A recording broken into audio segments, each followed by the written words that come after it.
The establishment of the Institute 20 years ago was made possible by funding provided by the SFC.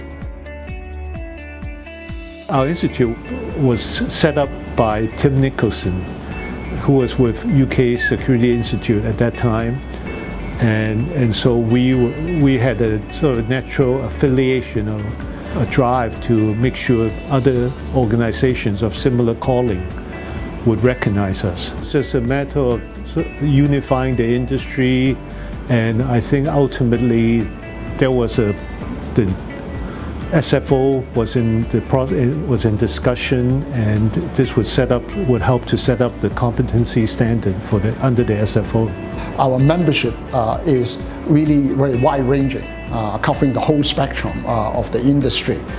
So we thought then it would be good to offer this kind of professional training to newcomers into the industry, and also as a continuous education for some of the existing practitioners. It extended our original name of Hong Kong Securities Institute to Hong Kong Investment Securities Institute, and the investment was added in there to recognise the fact that we represent much broader than just the sell side industry. We do encompass the buy side as well.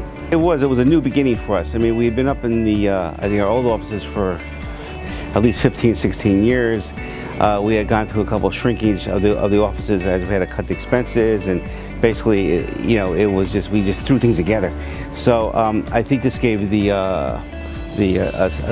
team, I don't even want to call it the staff, the team, better facilities. It gave us a better facilities to offer training courses, our online examination courses, so on and so forth. So I think it's worked out really well for everyone involved, and I think the offices are very bright, they're very modern, and I think it allows everyone to work together quite well.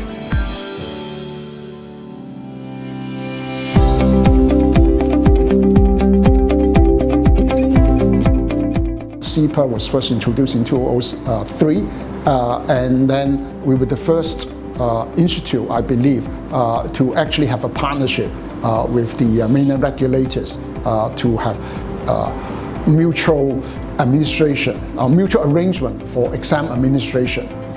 We've also seen over the last few years the development of many mainland firms coming to Hong Kong as well, and that's been very, we've been very happy to help them as well with their training and also with the examinations. We had quite a few noises from the industry about our questions not being set in the way that's really testing the technical skills, but it was really testing language skills.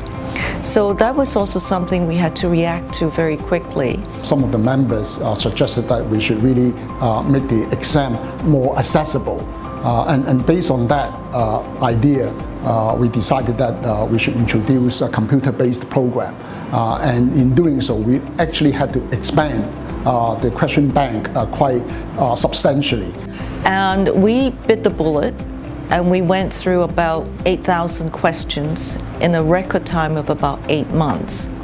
And we got the whole examination question bank completely overhauled, earned a lot of credibility for the Institute with the industry, and also underscored the importance of the Institute in terms of maintaining the industry standards.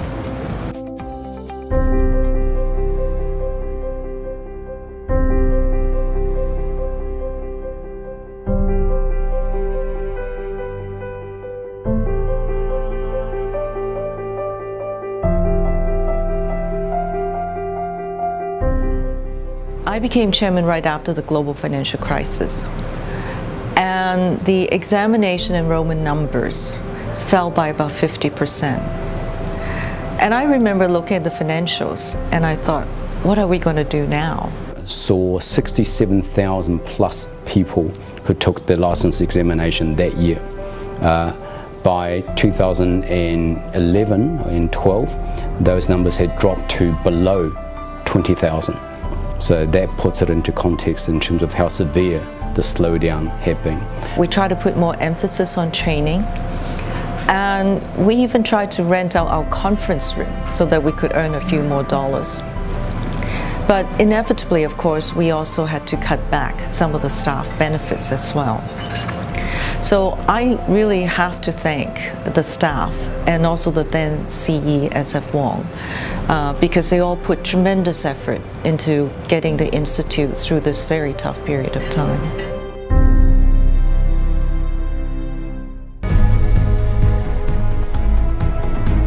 Financial services has changed. It has become more demanding and more regulated. Apart from examination, which is always going to fluctuate with the market, which we have no control over, the one aspect we do have some control over is industry participants. During my tenure, there was a joke that the average age of the members of the Institute grows by 1 year every year.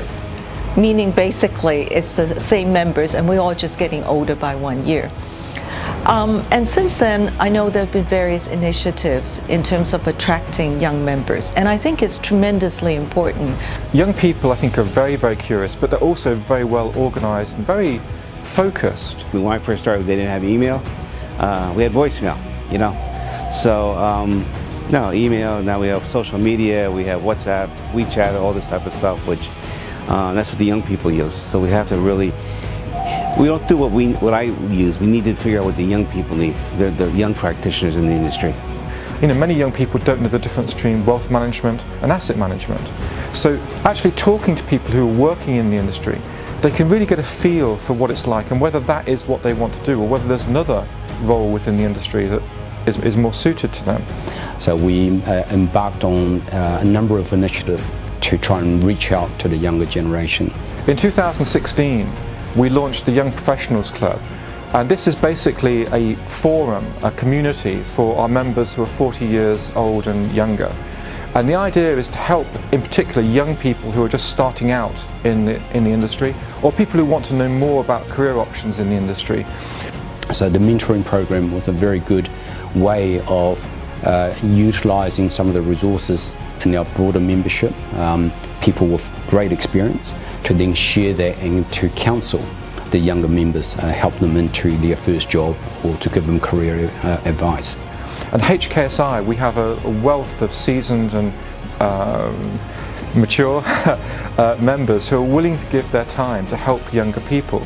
And so by launching the Young Professionals Club and putting on social events where the young people get to meet our more senior members, it gives them a fantastic opportunity to network in a way that they wouldn't normally be able to. They get to meet people they wouldn't normally be able to.